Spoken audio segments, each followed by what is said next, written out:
Welcome back to O-Level Oasis, where we are studying O-Level biology. We are currently on Chapter 14, and today we are beginning a new unit, Unit 14.4, Homeostasis.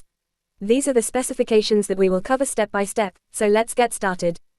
So first, we have specification number 1, which asks us to describe homeostasis as the maintenance of a constant internal environment.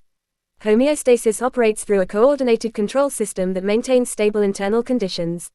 It begins when a stimulus causes a change in a body variable, creating an imbalance that is detected by a receptor.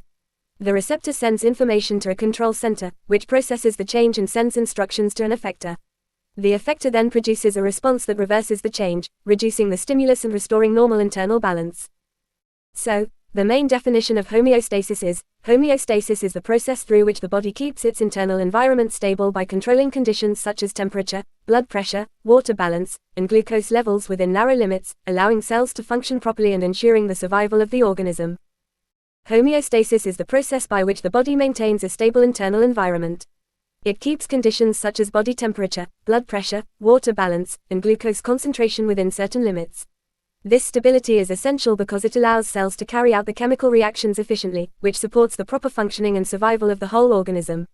If these internal conditions move too far away from the normal range and are not corrected, the body cannot operate effectively, and this may eventually result in death if medical help is not provided. As you can observe here, homeostasis operates through a coordinated control mechanism that helps maintain stable internal body conditions. The process begins when a stimulus causes a change in a body variable, such as temperature or glucose level. This change may create an imbalance where the level becomes either too high or too low compared to the normal range. The change is then detected by a receptor, which senses the variation from the normal internal condition. After detecting this change, the receptor sends input information along a specific pathway to a control center.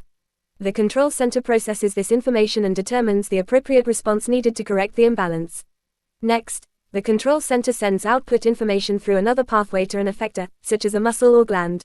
The effector produces a response that counteracts the original change. This response then creates a feedback effect, reducing the impact of the initial stimulus and restoring the body condition back to its normal stable state, thereby maintaining homeostasis.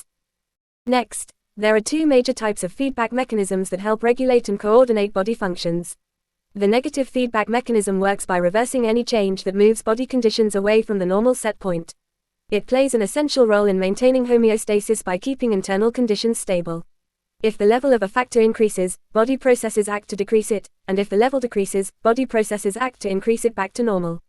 The positive feedback mechanism, in contrast, strengthens or increases a change instead of reversing it. In this process, the response intensifies the original stimulus and continues until a particular result is achieved. This type of feedback usually occurs for a short period and is seen in events such as childbirth and blood clotting.